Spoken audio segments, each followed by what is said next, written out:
हाँ भाई, तो यूनिट मतलब मैक्रो इकोनॉमिक्स स्टार्ट करने जा रहे हैं हम लोग। कौन कौन पहली बार इकोनॉमिक्स पढ़ रहे हैं जिन्होंने 11th 12th में नहीं पढ़ी पहले? ओके। अभी तक ऐसे कोई बहुत बड़ी प्रॉब्लम आई क्या? बहुत बड़ी प्रॉब्लम आई है ही? ठीक है, अभी भी नहीं आएगी अगर ठीक से पढ़ोगे तो। ये नया जो मैक्रो इकोनॉमिक्स है, जो नया पोर्शन ऐड हुआ है अभी 2-3 अटेम्प्ट पहले। कितने अटेम्प्ट हो चुके हैं? 24 मई, मई में स्टार्ट हुआ था। 24 वाला मई को, तो मई वाला एक हुआ था, उसके बाद दिसंबर 1 2, फिर दिसंबर के बाद फिर से मई जून 3, फिर सितंबर 4, सितंबर के बाद जनवरी 25 5, और ये क्या है? 25 क्या चल रहा है अभी? हाँ, एक बार हो गया ना, तो मई भी तो हो गया, तो मई 25 भी हो गया है। हाँ, तो इतने 4 5 6 अटेम्प्ट हो चुके हैं। अब ये जो नया कोर्स है, बिना फालतू में लोग डरते भी हैं इससे, बड़ा भी बहुत है। डरने की जरूरत नहीं है, लेकिन बस बात यह है, दो चीज याद रखना। छुट्टी मत मारना, चाहे दुनिया इधर से उधर हो जाए। अगर मैं आया हूं तो आपको आना है, ठीक है? अगर ये नहीं मारोगे तो सब समझ में आएगा, हर चीज आएगी। अगर आपने छुट्टी मारी तो फिर कोई रिस्पॉन्सिबल नहीं है, फिर तो मैं ही रिस्पॉन्सिबिलिटी नहीं लेती। सर में ही मेरी बात, फिर आपको ये टफ लगेगा, क्या लगेगा भगवान जाने, फिर तो ठीक है। तो जब तक मैं बुला रहा हूँ, तब जिस दिन मैं आ रहा हूँ उस दिन आपको आना ही आना है, ठीक है? नोट्स बनाओ इसके। क्या है, ये बड़ा लगता है भी, लेकिन अगर हम इसके सही से नोट्स बनाएं, शॉर्ट नोट्स बनाएं, तो ये हमारे लिए जब एंड आता है, एग्जाम का टाइम आता है, तो ये हेल्पफुल होगा बहुत ज्यादा, ठीक है? नहीं तो अगर हम डायरेक्टली सोचेंगे कि हम इसी से पढ़ लेंगे, तो फिर ये बड़ा लगेगा बहुत ज्यादा। फिर तो बड़ा लगेगा कि आप इतना की रिवाइज नहीं हुई, ऐसा लगेगा आपको। तो रिवीजन के लिए, अपने खुद के लिए अपने बढ़िया नोट्स बनाने हैं, ठीक है? मैं पढ़ाते वक्त सब जो जो बताऊं, बस वो आपको लिख लेना घर पे जाके, और डेली करना है ये काम ऑब्वियसली। अगर पेंडिंग छोड़ा एक भी दिन का, तो बड़ा लगेगा फिर काम, फिर तो हो ही जाता है भैया। चलो, तो स्टार्ट करते हैं। National income. अभी तक हम जो भी इकोनॉमिक्स पढ़ रहे थे, वो माइक्रो इकोनॉमिक्स थी। एक कंज्यूमर की बात कर रहे थे कि कंज्यूमर का क्या बिहेवियर होता है, एक प्रोड्यूसर की बात कर रहे थे, एक मार्केट की बात कर रहे थे, प्राइस कैसे निकालते हैं मार्केट में वो सीखा हमने, प्रोडक्शन कैसे क्या होता है, कॉस्ट क्या होता है ये सीखा। आज हम पूरे देश की बातें करेंगे अब से, ठीक है? अब से सारी बातें जो होगी वो पूरे देश के बारे में होगी, ठीक है? About the whole economy. तो एक इनकम की भी किसकी बात चल रही है? पूरे देश की, अपनी एक जने की नहीं। इट्स अबाउट होल इकोनॉमी, पूरे देश की national income. National income means the income of the nationals, the income of the nationals, ठीक है? मैं इस चैप्टर को इसी तरीके से पढ़ाऊंगा जिस तरीके से सीए में पढ़ाना चाहिए। कहने का मतलब ये है, I will not go much deeper जितना 12th में जाते हैं, ठीक है? जितना जरूरत है उससे ज्यादा ही जाऊंगा, लेकिन उससे वो उतना नहीं जा सकता मैं, ठीक है? लेकिन आप सामने देखते रहो, सब समझ में आएगा। और क्योंकि कोर्स बड़ा है, ठीक है? मैं अगर 11th 12th की छोटी छोटी चीजों में फंसूंगा तो कोई मतलब नहीं है। जितना इसमें है कोर्स में, उतना जरूर बताऊंगा, ठीक है? चलो, तो नेशनल इनकम अकाउंटिंग ऐसा कुछ करके चैप्टर है अपना। नेशनल इनकम मतलब क्या होता है? इनकम ऑफ द नेशनल्स, हमारे देश के जो नेशनल्स हैं, हमारे देश के जो लोग हैं। अब ट्रंप हमारे देश का तो नहीं है, शकीरा हमारे देश की तो नहीं है, काश होती, लेकिन है तो नहीं। मैं नहीं बोल रहा हूँ, ये कोई और बुलवा रहा है मेरे से, तो ठीक है? और कौन कौन है? अब एलॉन मस्क हमारे यहाँ का तो नहीं है, अरे यस और नो, ठीक है? तो ये हमारे देश की नहीं है ना यार, ये हमारे देश के नेशनल्स नहीं है, तो इनकी इनकम हमारे देश की इनकम नहीं होती है। तो जो हमारे ही देश के लोग हैं, जो हमारे ही देश के नेशनल्स हैं, उसकी इनकम क्या कहलाती है? जोड़ लो आप, उसको कहते हैं नेशनल इनकम। अब सोचने वाली बात है, क्या हमारे देश के सारे लोग नेशनल्स क्या हमारे ही देश में रहते हैं पूरे टाइम? मतलब 365 दिन कहीं जाते ही नहीं है क्या? जाते हैं ना, घूमने फिरने जाते हैं सर, कहीं विदेश विदेश में जाते हैं, ठीक है? तो वो तो चलो घूमने ही जा रहे हैं सर, तब तो हमारे देश में रहे। लेकिन कई बार क्या होता है, कुछ इकोनॉमिक एक्टिविटी करने के लिए बाहर जाते हैं, जैसे अपना वो दिलजीत दोसांझ है, अब जाता है शो वो करने, विदेश में जाता है। अब जाता है 50 दिन के लिए चला गया, 60 दिन के टूर के लिए चला गया। अब वो जब वो वहां गया, तो उसने जो वहां पैसे कमाए, क्या वो हमारे देश के पैसे नहीं है? है हमारा वो। अब उसमें एक बात है, अगर वो वहां का एक चीज होती है, नेशनल इनकम देखने के लिए हम एक बोलते हैं टॉपिक होता है नॉर्मल रेसिडेंट। तो नॉर्मल रेसिडेंट देखते हैं, ठीक है, तो वो सब हम पढ़ेंगे कि क्या वो हमारा नॉर्मल, अगर मैं कह रहा हूँ सिर्फ एक दो महीने के लिए गया है, बाकी पूरे टाइम यहीं पड़ा हुआ था, तो इस साल हमारे देश का नॉर्मल रेसिडेंट था क्या? हर साल का देखा जाता है, समझ गए? तो जैसे मान लो वो बीच बीच में जाते रहते हैं, तो अगर वो मान लो 180 दिन से ज्यादा यहीं पे ही था, तो फिर तो यहीं का नॉर्मल रेसिडेंट है। फिर तो जो भी उसने कमाया पूरे साल भर वो किसकी इनकम में माना जाएगा? हमारा देश की माना जाएगा। अच्छा उल्टा कर लो, अगर मान लो 200 दिन वहां पे रहा और 165 यहाँ रहा, 180 से ज्यादा वहां पे रह गया, तो उसकी इनकम इस साल की कहाँ मानेंगे? उधर मानेंगे जी, क्योंकि वो वहां का नॉर्मल रेसिडेंट है, हमारा तो नहीं है। तो ये सब हम पढ़ेंगे हम, ठीक है। सो नेशनल इनकम क्या होता है? हमारे देश के जो नेशनल्स हैं उन सबकी इनकम जोड़ लेते हैं हम। अरे उन सबकी इनकम जोड़ लेते हैं, अभी तो इतना सही बता रहा हूँ। तो उसको क्या बोलते हैं? National income. क्लियर है? किसी बात? हमारे देश के लोग बाहर भी काम करके आते हैं, उनके यहाँ के लोग हमारे यहाँ भी काम करते हैं। समझ में आई मेरी बात? हमारे यहाँ आके काम कर रहे हैं। मान लो कोई विदेशी आया, डोनाल्ड ट्रंप, यहाँ 50 दिन यहाँ पे आके काम करके चला गया, कोई भी काम था, ठीक है, अब 50 दिन ही तो रहा। अब 50 दिन में हमारा थोड़ी नॉर्मल रेसिडेंट बन जाएगा, तो वो तो वहीं का ही है, वापिस जाएगा। जो भी उसने कमाया वो कहाँ का माना जाएगा? उसी के देश का माना जाएगा। वो पढ़ते हैं हम इस पूरे चैप्टर में, नेशनल इनकम अकाउंटिंग। अभी इतना से याद रखो, सारे देश के, मान लो आप सब लोगों, हमारे देश के सबकी इनकम को जोड़ लो, नेशनल इनकम आ जाता है। तो ये सब हम पढ़ने वाले हैं, ध्यान देना सब लोग। सबसे पहले तो जो जो पढ़ाऊं ध्यान दो फटाफट, इसके नोट्स बनाना याद से, ठीक है, और कोशिश करना सारी बातें आ जाए और शॉर्ट भी रहे, मतलब आ भी जाए सारी काम की बातें, और नोट्स प्रिसाइज रहे, साफ सुंदर बनाना, तुम्हें ही हेल्प करेंगे। समझ में आई मेरी बात? चलो देखो भाई, सबसे पहली बात धीरे धीरे आगे बढ़ते हैं। National income accounting was pioneered by the Nobel Prize winning economists Simon Kuznets and Richard Stone।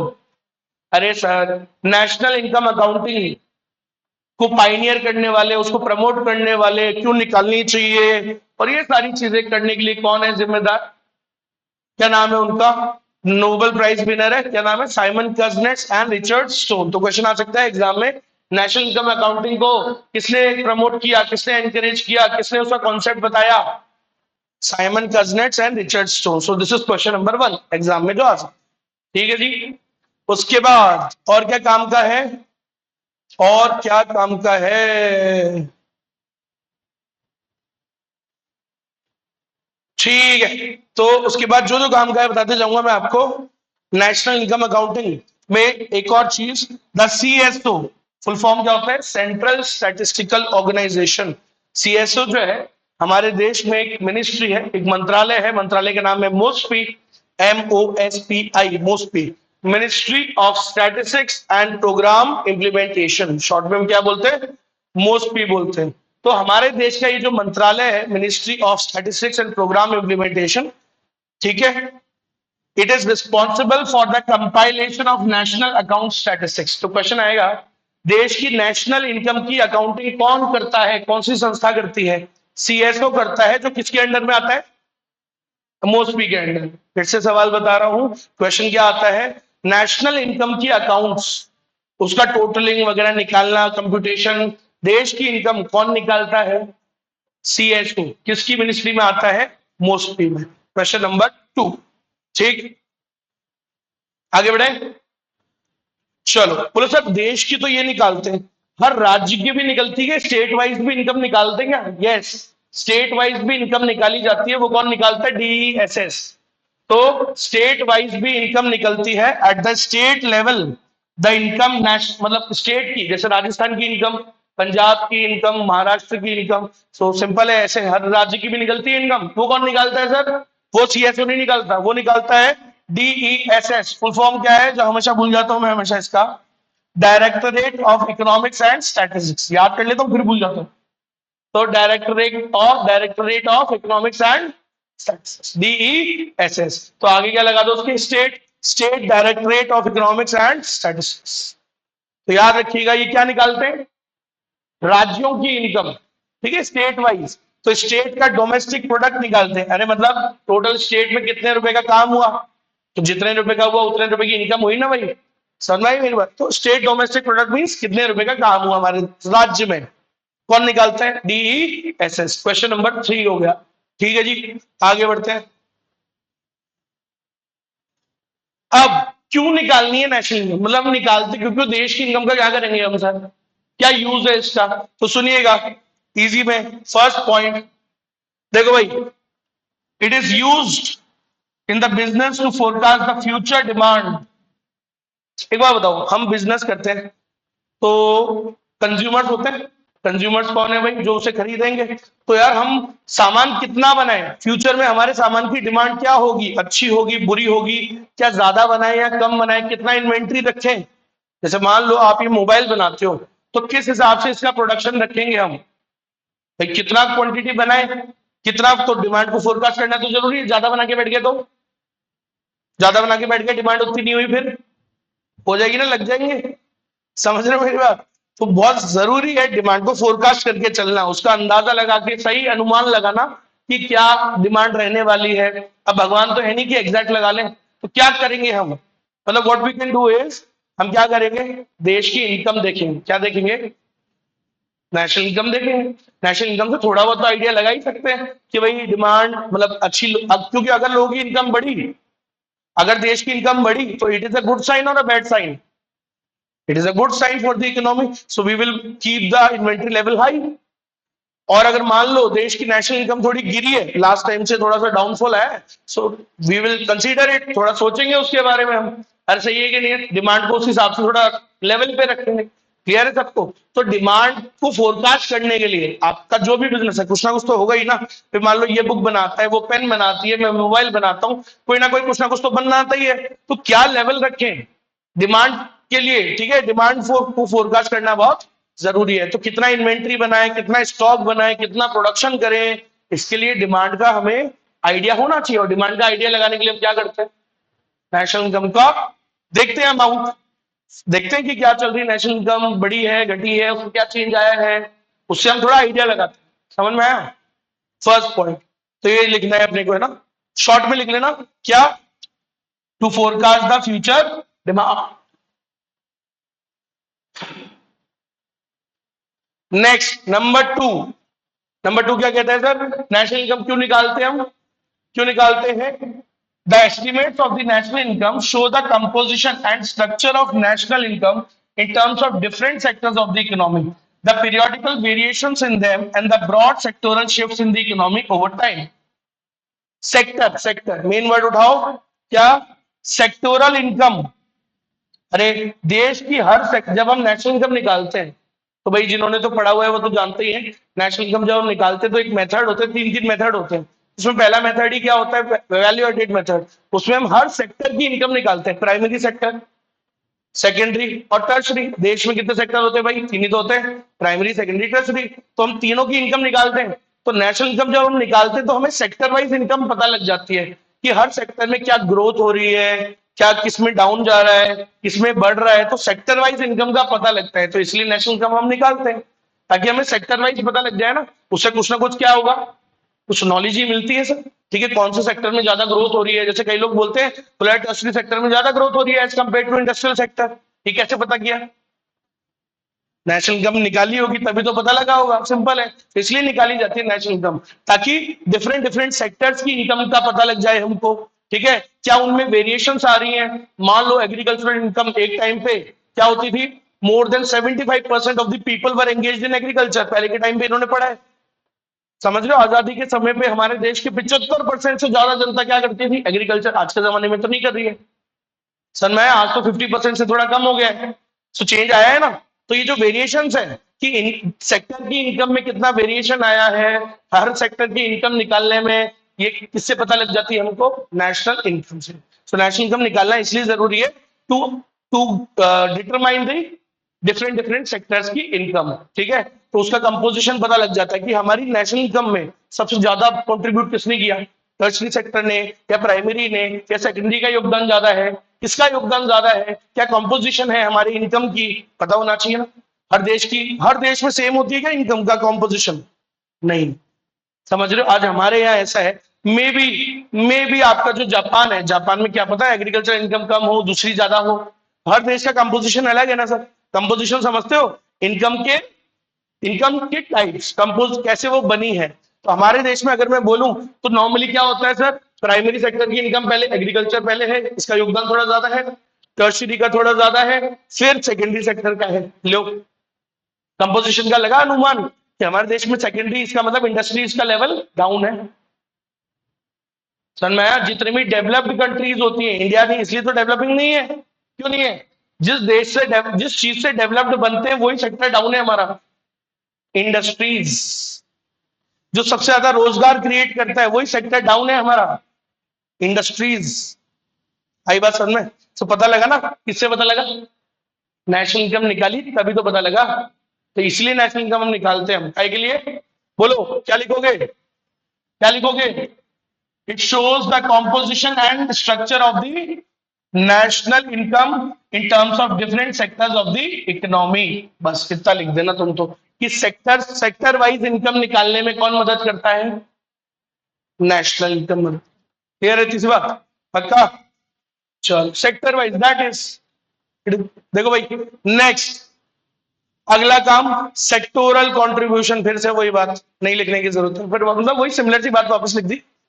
ठीक है, उसके बाद national income statistics also provide a quantitative basis for the macroeconomic modeling and analysis and choosing the economic policies and for ठीक है, यही तो तरीका है भाई। कैसे तो सब कुछ पढ़ना है, काम का भी पढ़ना है, फालतू का रीड तो करना ही पड़ेगा ना एक बार तो। हाँ भाई, आप बोलो क्या काम की बात है कि नेशनल इनकम की अकाउंटिंग हम क्यों करते हैं?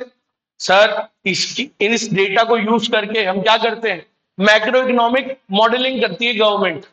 मैक्रो इकोनॉमिक मॉडल तैयार करती है साल का, कि भाई क्या बजट होगा, किस सेक्टर को कितना पैसा देना है, जो सेक्टर वीक है उसको ज्यादा लगाना है। एलोकेशन ऑफ रिसोर्सेज, समझ में आया? गवर्नमेंट कहाँ रिसोर्सेज लगाएगी, किसको कितना देगी, कौन सा सेक्टर वीक चल रहा है, समझ रहे हो? कैसे उनकी मैक्रो इकोनॉमिक पॉलिसी बनाएगी। तो मैक्रो इकोनॉमिक मॉडलिंग बनाना देश की, उसकी पॉलिसीज बनाना देश की, एग्रीकल्चर पॉलिसी, इंडस्ट्रियल पॉलिसी, समझ रहे हो? Taxation, budget, financial policy, physical policy, ये सब बनाने के लिए क्या चाहिए सरकार को?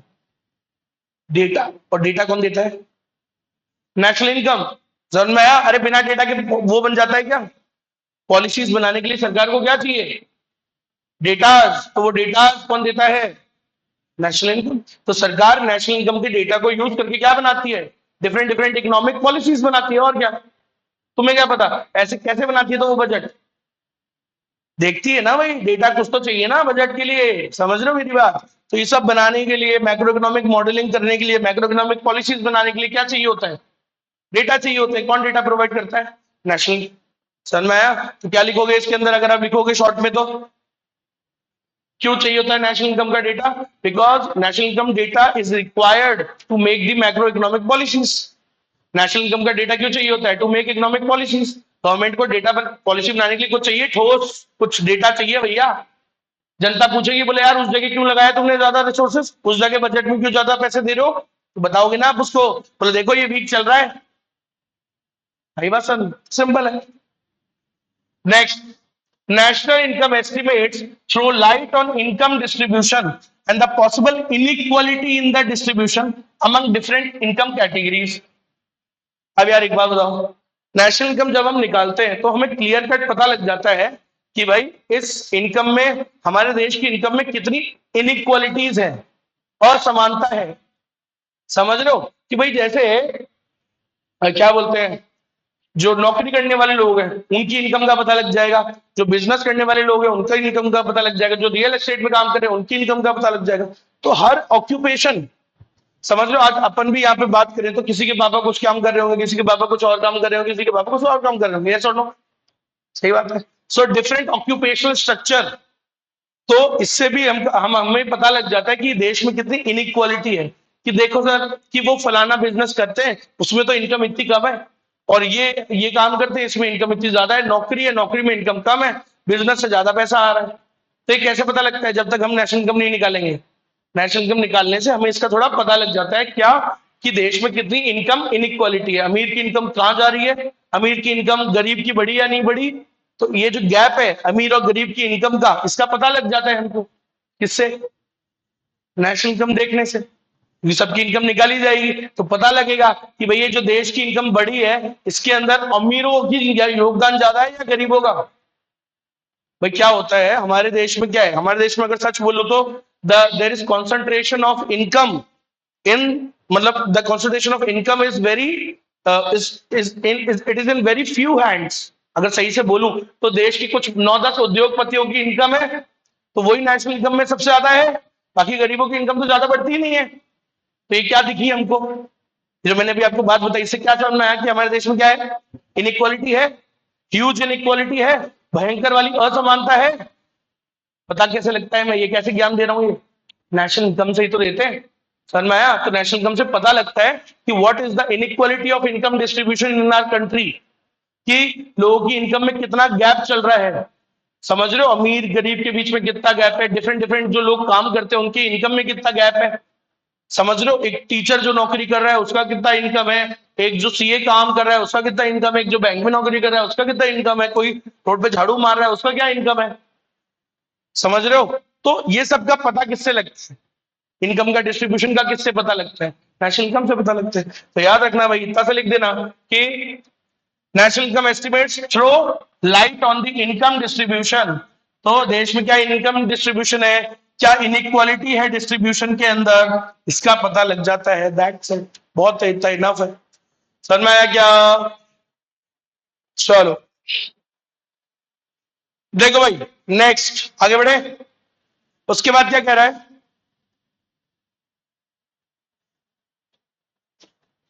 और क्यों काम में, एक बार बताओ। हमारा देश, और जैसे हमारा देश है ना, पाकिस्तान है, ईरान है, टर्की है, अमेरिका है, चाइना है। अब हमारा देश उनके कंपैरिजन, हम कैसे कंपैरिजन करेंगे एक दूसरे से, कंपैरिजन किस चीज का होता है, इनकम का, भाई बहुत सारी चीजों का होता है, उसमें से one of the thing is income. So जब हम ये देखते हैं कि यार अपने देश ने ग्रोथ की है नहीं करी as compare to other countries, तो कंपैरिजन करने के लिए क्या चाहिए हमको, नेशनल इनकम देखते ही है ना। आज हम बोलते ही है ना कि अब मोदी जी का विजन क्या है, ठीक है। भाई मेरे को नहीं पता वो आदमी कैसा है, क्या चल रहा है, जो मैं देख रहा हूं उस हिसाब से जो अपना परसेप्शन बनाया है मैंने, कि विजन के हिसाब से, विजन तो लंबा है भाई का भाई, बाकी पता नहीं क्या कर रहा है क्या नहीं कर रहा है, लेकिन विजन अच्छा है। तो मैं इस चीज से भी इंसान को जज करता हूं। If any person has a very low vision, I don't want to meet that person. तो अगर किसी इंसान का विजन बड़ा होता है ना, अगर उसके कुछ सपने हैं, बड़े dreams, I like that person.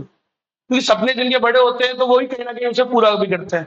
Sir मैं मेरी तो एक विजन होना बहुत जरूरी है इंसान का, राइट। एक अच्छा विजन, एक बड़ा विजन होना बहुत जरूरी है। सनमाई मेरी बात। सो एक वैसे ही उनका एक विजन है, तो भाई इस विजन को देखने के लिए समझ में आना चाहिए ना कि हमारा देश क्या कर रहा है, कंपैरिजन करने के लिए क्या होना चाहिए हमारे पास, कुछ तो चीज होनी चाहिए। तो उनका विजन है कि भाई हमारे देश को third income, third level, third number पे लाना है, ठीक है। तो वो जो क्या बोलते हैं, वर्ल्ड की इकोनॉमीज में थर्ड नंबर पे लाना है, और कहीं ना कहीं हम पहुंच भी जाएंगे ऐसा लग रहा है। समझ रहे हो, सो देश में प्रोडक्शन थोड़ा बड़ा है, पहले के कंपैरिजन में बड़ा है। कैसे बता रहा हूं मैं, डेटा से ही तो बता रहा हूं, तो नेशनल इनकम के एस्टिमेट से ही बता रहा हूं। Over the years national income बढ़ रही है, लोगों की पैसा फूट रहा है जयपुर के अंदर भाई साहब। जयपुर में क्यों सब जगह फूट रहा है देख लो आप, अरे हाँ है ना, पैसा धमाके से बढ़ रहा है। पहले तो क्या बोलते हैं, थार वाली गाड़ी कॉमन होती थी, उसके बाद में वैसा फॉर्च्यूनर कॉमन होने लग गई, अब भाई साहब वो लैंड रोवर कॉमन होने लग गई है। if these things become common, these are the just examples I am giving you, अगर if these things become common, इसका मतलब पैसा आ रहा है, इनकम बढ़ रही है लोगों की। भाई ये कैसे दिख रही है भाई, हिसाब से अगर अपन इमेजिन करें, बोले यार 1 करोड़ की गाड़ी है, 1 करोड़ के ऊपर की गाड़ी है, तो यार फिर तो इक्का दुक्का कभी कभार दिखनी चाहिए, राइट। अब धमाके से खूब दिख रही है, इसका मतलब ऐसा आ रहा है, सो इट शोज कुछ दिखा रहा है ना ये बात। तो से सिंपल है। ऐसे ही डिफरेंट डिफरेंट कंट्रीज में कंपैरिजन करने के लिए हम क्या यूज करते हैं, नेशनल इनकम के एस्टिमेट्स का यूज करते हैं। सो इंडिया की नेशनल इनकम काफी बड़ी है, इसलिए हमारा देश प्रगति कर रहा है, और लोगों की नजरों में भी आ रहा है कि बोला नहीं यार ये तो वर्ल्ड में बहुत लेवल पे जा रही है इकोनॉमी, थर्ड लेवल इकोनॉमी बनने वाली है, थर्ड नंबर पे। Are you getting me? So ये सारी चीजें 5वें पायदान पे तो आ चुके हैं हम। धीरे धीरे आ रहे हैं तीसरे वाले नंबर पे। तो कैसे आ रहे हैं, कैसे पता लग रहा है? नेशनल इनकम बढ़ रही है ना सर, तो नेशनल इनकम से ही तो पता लगता है। कंपैरिजन का कैसे कंपेयर करोगे इंडिया और पाकिस्तान में? आजाद तो पाकिस्तान हमसे एक दिन पहले हुआ था, बावड़ी मूछ, लेकिन क्या हमारे बराबर है कहीं दूर दूर तक? नहीं। क्यों? तो यही चीज तो वो चीज होती है सर, उसने अपना पूरा दिमाग लगाया हमको बर्बाद करने में, हमने पूरा दिमाग लगाया खुद को आबाद करने में। सिंपल है। आई बात समझ में? तो अगर आप दूसरे को बर्बाद करने में दिमाग लगाओगे तो आप भी बर्बाद ही रहोगे। ये एक एग्जाम्पल दिखाता है वर्ल्ड को। और अगर आप खुद को डेवलप करने में, खुद को नया चीजें सीखने में, खुद अपनी वैल्यू क्रिएट करने में लगाओगे तो आप बहुत आगे जाओगे। सिंपल सी बात। तो वही आज इंडिया है, देख लो। सो इंटरनेशनल कंपैरिजन करने के लिए क्या चाहिए होता है सर? नेशनल इनकम चाहिए होता है। एंड लिविंग स्टैंडर्ड्स जज करने के लिए हमको क्या चाहिए होता है? नेशनल इनकम चाहिए। तो ये बस इतना से लिख लेना, to do the international comparison we need to have some data. बस। तो इंटरनेशनल कंपैरिजन करने के लिए क्या चाहिए? देखना होता है, डेटा देखना होता है, लोगों के लिविंग स्टैंडर्ड्स देखने के लिए।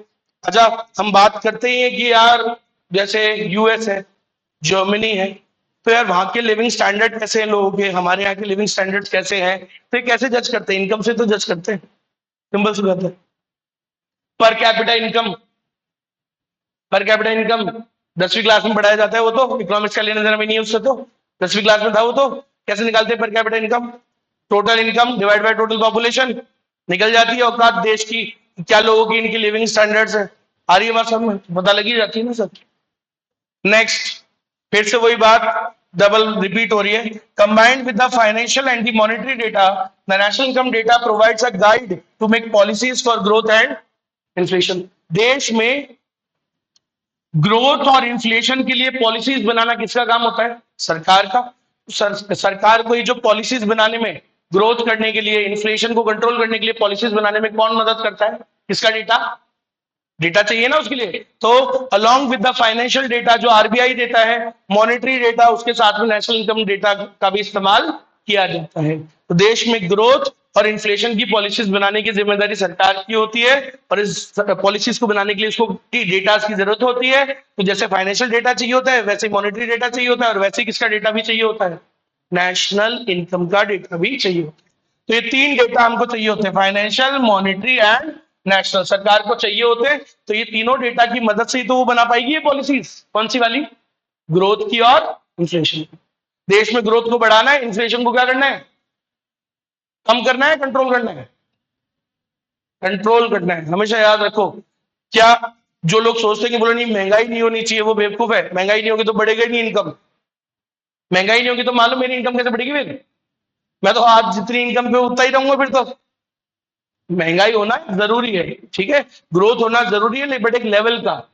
सर मैं, तो ये सब चीजें लिख लोगे, शॉर्ट में पॉइंट बना लिए, ठीक है। आगे बढ़ते हैं सर। अब नेशनल इनकम में और भी थोड़ी थ्योरी है, तो पहले वो पढ़ लेते जब ये थ्योरी का माहौल बनाया ही है। और ये सब आते हैं क्वेश्चंस। आप ये याद रखो, मेरे से आलसी आदमी नहीं मिलेगा आपको। तो मैं बोलता वही हूँ जो काम का हो, तो आएगा ही नहीं, मैं नहीं पढ़ा था।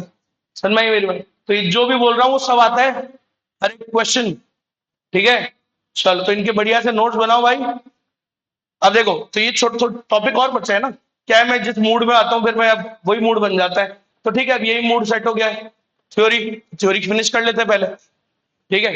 हाँ भाई, वापस से इसमें वही बातें रिपीट हो रही है जो ऑलरेडी अभी फर्स्ट पैराग्राफ में हुई थी ना, वो C S O D S S, तो वो थोड़ा पढ़ लेते, फिनिश कर लेते हैं उसको।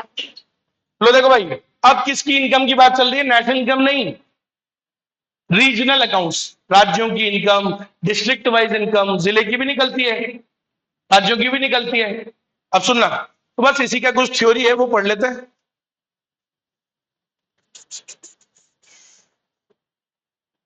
तो याद रखना भाई, practically speaking all the states and union territories of India they compute state income estimates. देश में जितने भी राज्य हैं हमारे, यूनियन टेरिटरीज जानते हैं? यूनियन टेरिटरीज भी तो है भाई, सारे राज्य थोड़ी है। कुछ यूनियन टेरिटरीज है which are govern by the central government, governor चलाता है जिनको। जैसे चंडीगढ़ हो गया आपका, पौंडीचेरी हो गया, दमन एंड दीव हो गया। क्या बोल रहे थे? कोई तो नाम बोला था आपने, कौन सा बोला था? है? दिल्ली बोल दिया था। तो ये सब क्या है, सभी लोग निकालते हैं अपनी इनकम, राज्य भी निकालते हैं और सारी यूनियन टेरिटरीज भी अपनी इनकम निकालते हैं। ठीक है, तो ऐसा कुछ इंपॉर्टेंट नहीं है क्वेश्चन के हिसाब से। अच्छा, डिस्ट्रिक्ट वाइज भी निकलती है। एक बात बताओ, जो हमारे हमारे राज्य की, राजस्थान की जो पॉलिसीज, इकोनॉमिक पॉलिसीज बनाता है, कौन बनाएंगे भाई? जो सरकार है, राजस्थान सरकार बनाएगी। ठीक है भाई, chief minister along with all the financial ministers and everyone, right, वही बनाएंगे। तो उनको भी तो बनाने के लिए क्या चाहिए होता है सर? डेटा। किस राज्य में क्या लगा, किस जिले में कहाँ खर्चा करना है, कहाँ रिसोर्सेज लगाने हैं, जयपुर में कितना लगाना है, अजमेर में कितना लगाना है, बीकानेर में कितना लगाना है, बाड़मेर में कितना लगाना है, जैसलमेर में कितना लगाना है। तो इसके लिए भी तो क्या चाहिए? डेटा। इनको भी तो डेटा चाहिए ना, राज्य डिस्ट्रिक्ट वाइज, कि जयपुर का क्या कंट्रीब्यूशन है।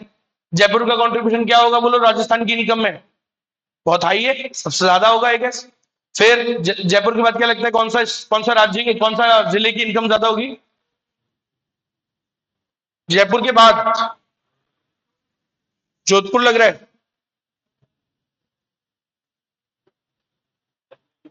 अजमेर? नहीं नहीं, इतना बड़ा तो नहीं है। जोधपुर, जैसे Jodhpur could be one of that. Jodhpur हो गया, जैसलमेर, बाड़मेर, क्योंकि यहाँ पे वो है पेट्रोल की रिफाइनरीज है। पैसा तो है भाई साहब, ताबड़तोड़ पैसा है, जाके देखना आप। ये जो अभी तुम बात कर रहे थे ना, किसकी, रेंज रोवर, वो क्या, कौन सी लैंड रोवर की हो ना उसकी, जाके देखना, उधर बहुत सारी है। ज्यादा ही है जरूरत से ज्यादा। अलग खेल चलता है उधर पैसे का। समझ में आया? सो मतलब पैसा है, खूब पैसा है। सो कैसे पता लगा कि, कैसे मैं ज्ञान दे रहा हूँ वहां पे खूब पैसा है?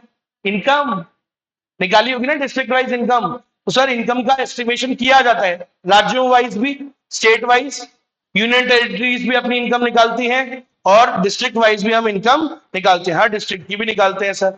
ठीक है, अब सुनना, जैसे आपने पढ़ा होगा, देश की इनकम को क्या बोलते हैं? National income. वैसे राज्य की इनकम को क्या बोलेंगे? अरे क्या बोलेंगे? State income. तो स्टेट इनकम। अच्छा, इनकम को ये एक और चीज से बुलाते हैं, डोमेस्टिक प्रोडक्ट। एक वर्ड डाल रहा हूं, जो नॉन इकोनॉमिक्स पहली बार पढ़ रहे हैं इकोनॉमिक्स, एक बार बताओ, हमारे देश में जितने रुपए के गुड्स बने वही तो बिकेंगे। मान लो अपने देश में गुड्स और सर्विसेज बने 2 लाख करोड़ के, फिर वो बिकेंगे तो कितने पैसे जनरेट होंगे? 2 लाख करोड़ ही तो होंगे। तो जितने गुड्स बनते हैं वही इनकम होती है। मान लो अगर मैं कह रहा हूँ 100 करोड़ के गुड्स बने, तो 100 करोड़ की इनकम होगी। तो income is equal to production. सही है, याद रखो, और पढ़ाऊंगा इसमें डिटेल में, तो अभी इतना याद रखो। देखो, जितनी राज्य के अंदर प्रोडक्शन हुआ, net state domestic product, product means production, राज्य में जितने रुपए का गुड्स बने उतने रुपए की इनकम हुई। तो एक ही बात होती है दोनों, स्टेट इनकम और NSDP is the measure of monetary terms of the volume of goods and services produced in the state with in a given period of time. तो अगर इनसे मैं जीडीपी की डेफिनेशन पूछूं, ये जो बाकी जो इकोनॉमिक्स पढ़ के आए हैं 12वीं क्लास में, क्या होता है जीडीपी का डेफिनेशन? कितने रुपए के गुड्स बने, the volume of goods and services produce with in the country. Country की जगह क्या बोल दूंगा? With in the state with in a given period of 1 year. मतलब एक साल में हमारे देश में कितने रुपए के गुड्स बने, उसे जीडीपी बोलते हैं। ऐसे ही एक साल में हमारे राज्य में कितने रुपए के गुड्स बने, उसे एसडीपी बोलते हैं। क्या बोलते हैं? State domestic product. State domestic product means it is the volume of the goods and services, कितने रुपए के गुड्स एंड सर्विसेज प्रोड्यूस हुए हमारे राज्य में with in a given period of time. Generally क्या होता है? एक साल। तो एक साल में कितने रुपए के गुड्स बने राजस्थान में, तो उसे क्या बोलते हैं? राजस्थान की इनकम, तो या राजस्थान का प्रोडक्शन। स्टेट डोमेस्टिक प्रोडक्ट क्या होता है sir? It is the volume of the goods and services produced with in the state in a period of 1 accounting year, simple भाषा में। तो ये याद रखना, ये डेफिनेशन इंपॉर्टेंट है। अच्छा, ऐसे ही पर कैपिटा इनकम अभी निकालना बोला था ना मैंने, कैसे निकालते per capita income? Total income, देश की जितनी इनकम, नेशनल इनकम कह लो, total income divide by total population, total जनता कितनी है देश में। तो ऐसे ही राज्य की इनकम कैसे निकालेंगे? Per capita state income. Rajasthan में पर पर्सन क्या इनकम है, कैसे निकालोगे? तो राजस्थान की इनकम डिवाइड बाय राजस्थान की पॉपुलेशन। आई बात समझ में? अरे पक्का, जैसे मान लो राजस्थान की इनकम है 2 लाख करोड़, जोड़ते जाना, डिवाइड बाय राजस्थान की मान लो पॉपुलेशन है 5-6 करोड़ होगी, 10 करोड़ मान लो, बच्चे खूब हो रहे हैं आजकल, तो निकाल लेंगे सर इस हिसाब से। सो ये क्या निकाली हमने, राजस्थान की इनकम डिवाइड बाय राजस्थान की पॉपुलेशन, तो इससे क्या आएगी, पर कैपिटा स्टेट इनकम। वो जो हम निकालते थे 10वीं क्लास में, वो क्या थी, पर कैपिटा इनकम, देश की, देश के हर बंदे की इनकम आ जाती थी, पर पर्सन इनकम आ जाती थी। ऐसे ही हम राज्य के पर पर्सन की इनकम निकालेंगे तो क्या बोलते हैं उसको, पर कैपिटा स्टेट इनकम। क्या फॉर्मूला है, राज्य की income state income divide by state की पॉपुलेशन। अब सर कौन सी पॉपुलेशन लेंगे, साल की पहली तारीख को कितनी पॉपुलेशन है या साल की आखिरी तारीख को कितनी पॉपुलेशन, तुम भी जानते हो हर मिनट बच्चे पैदा हो रहे हैं भाई साहब, ठीक है। तो कौन सी वाली लेंगे पॉपुलेशन, क्यों बच्चे तो बढ़ जाएंगे।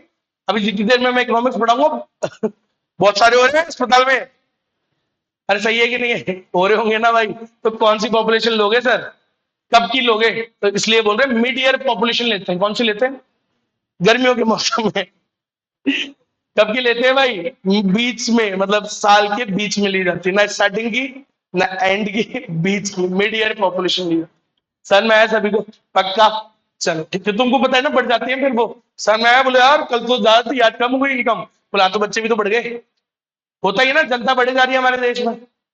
चलो क्लियर है सबको, ये सब क्वेश्चन है एग्जाम में, सब इंपॉर्टेंट है, सब आ सकते हैं। क्या क्या क्वेश्चन पढ़े अभी अपन ने इसमें, कि इनकम जो है स्टेट वाइज निकलती है, डिस्ट्रिक्ट वाइज भी निकलती है, नेशनल देश वाइज भी निकलती है, ठीक है भाई।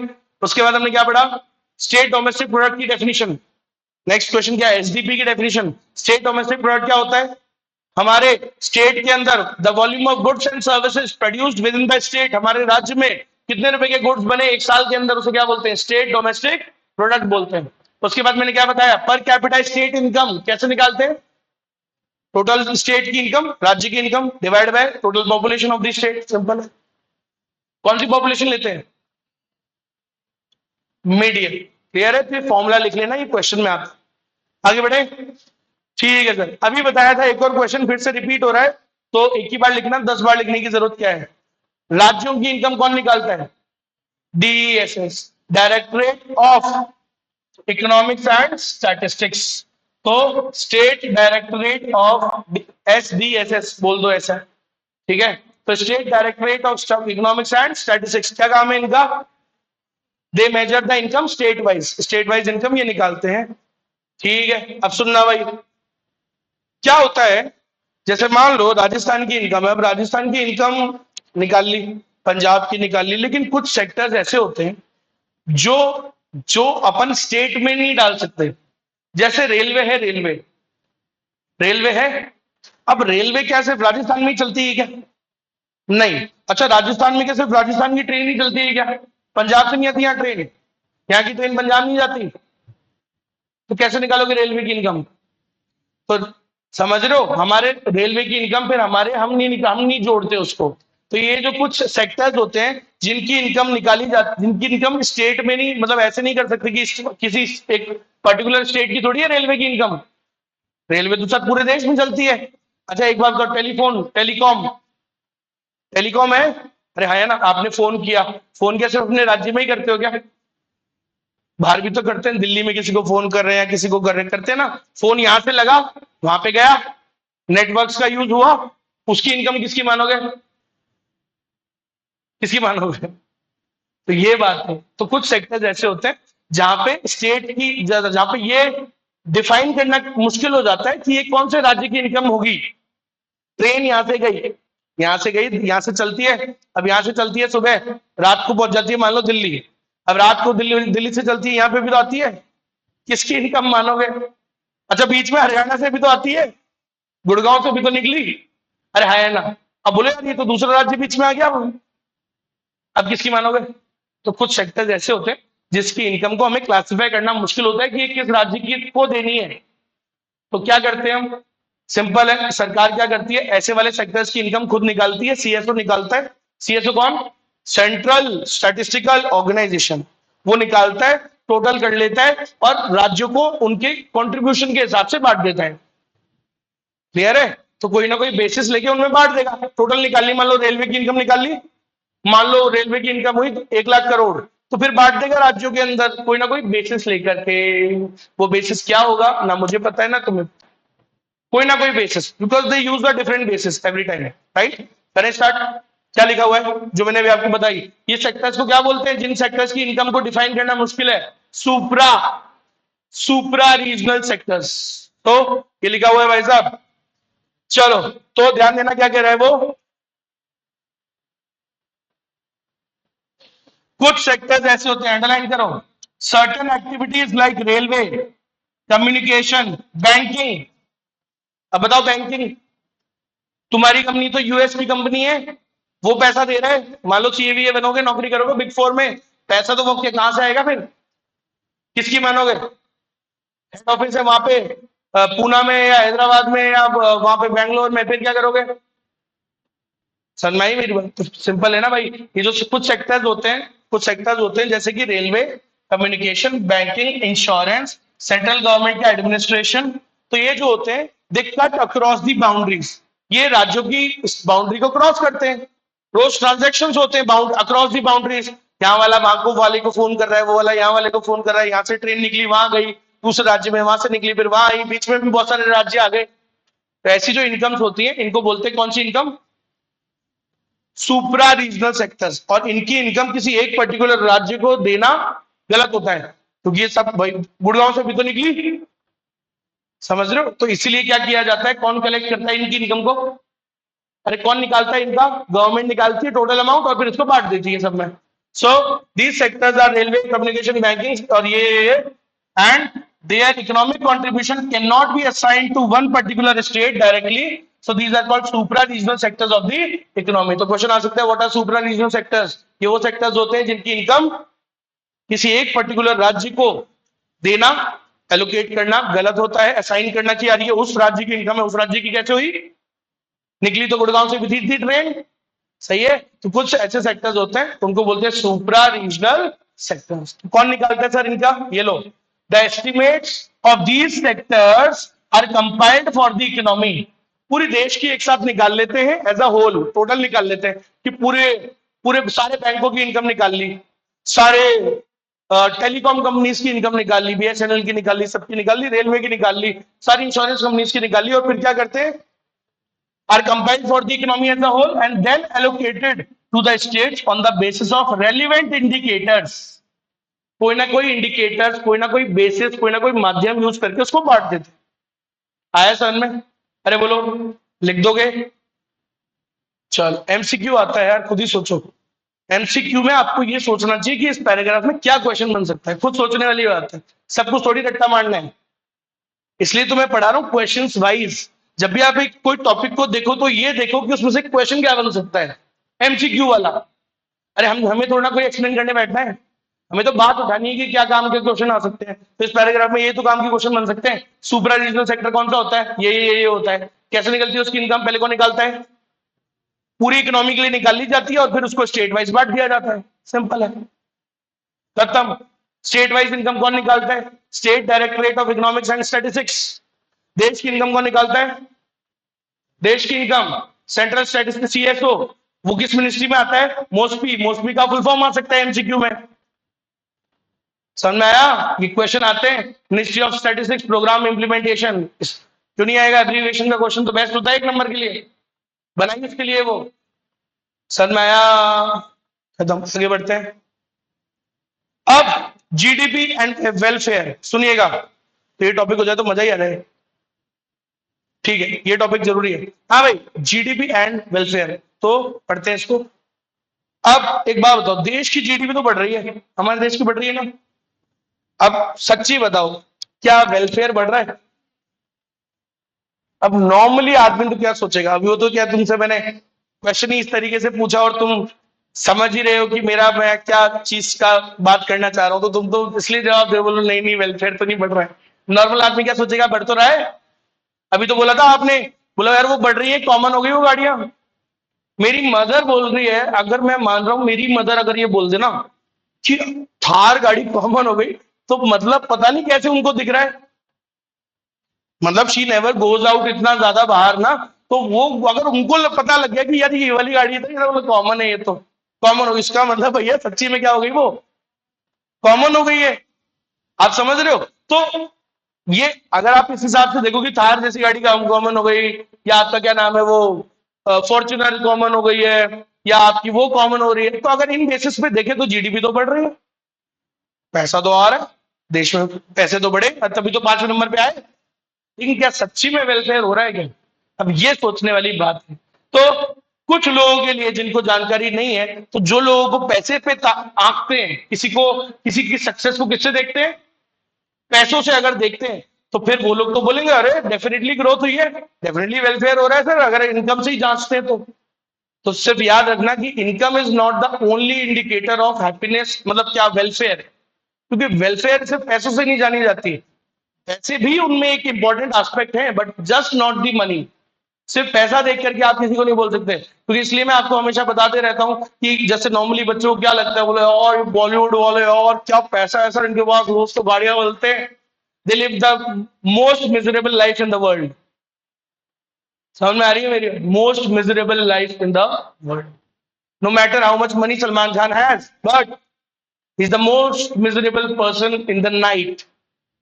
वाई?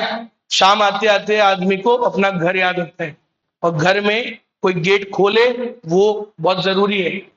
समझ रहे हो? कोई अपना कोई गेट खोले, कोई अपने बच्चे, मतलब I you getting what I am where I am going?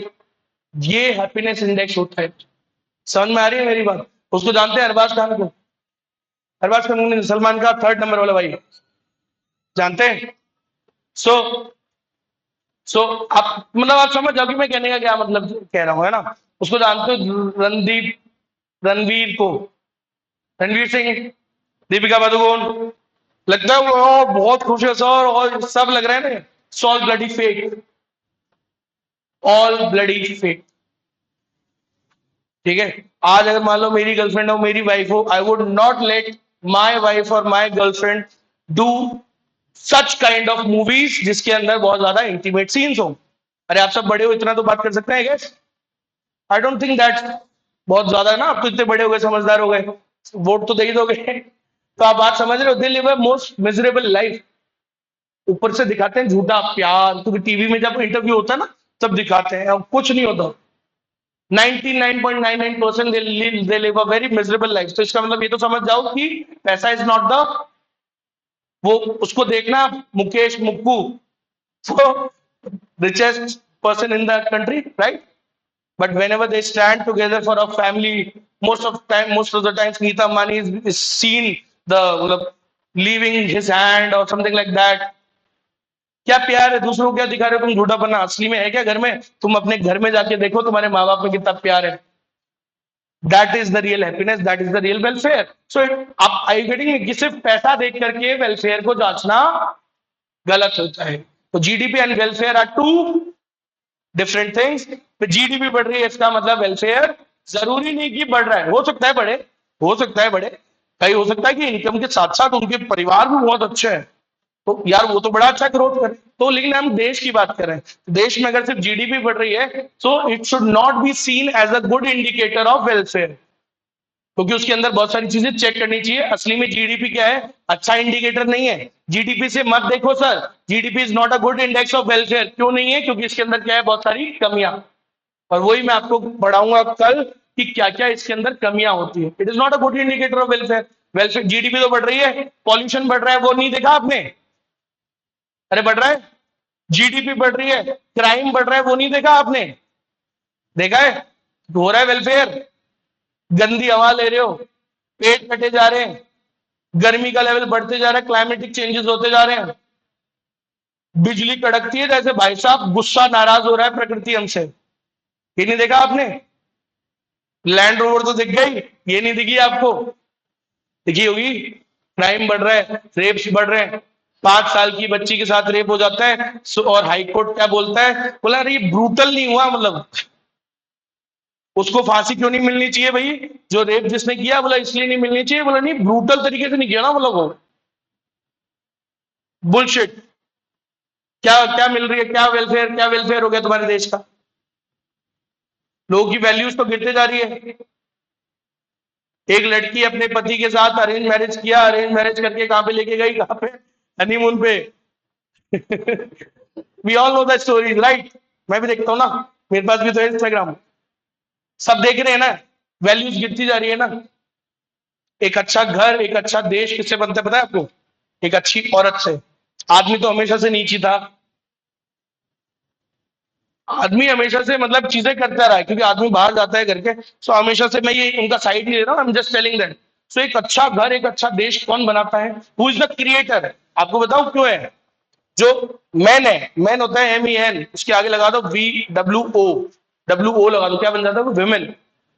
आदमियों से तो बात तो ये पता नहीं क्यों दुनिया बराबरी करने में तो रही है, विमेन ही, औरतें ही हमसे बराबरी करने में तो ले, हम तो बोल ही नहीं रहे कि तुम हमसे छोटे हो, तुम हमसे बहुत बड़े हो।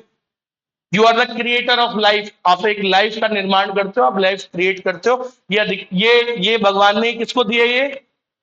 ये जो क्या बोलते हैं, ये जो एक वो बोलते हैं ना, एक प्रिविलेज, कि एक लाइफ को क्रिएट कर पाने, ये प्रिविलेज किसको दिया है? भगवान ने औरतों को दिया है। तो एक अच्छा समाज का निर्माण कौन करता है? अच्छी औरत करती है। लेकिन हमारे देश में वही वैल्यूज क्या हो रही है अभी? कंटिन्यूसली डिग्रेड हो रही है। वाई? तो डिग्रेड हो रही है, हो रहा है क्या? वेलफेयर हो रहा है, वेलफेयर। एक माँ ने बिहार के अंदर अपने 13 साल के बच्चे को मार दिया। क्यों?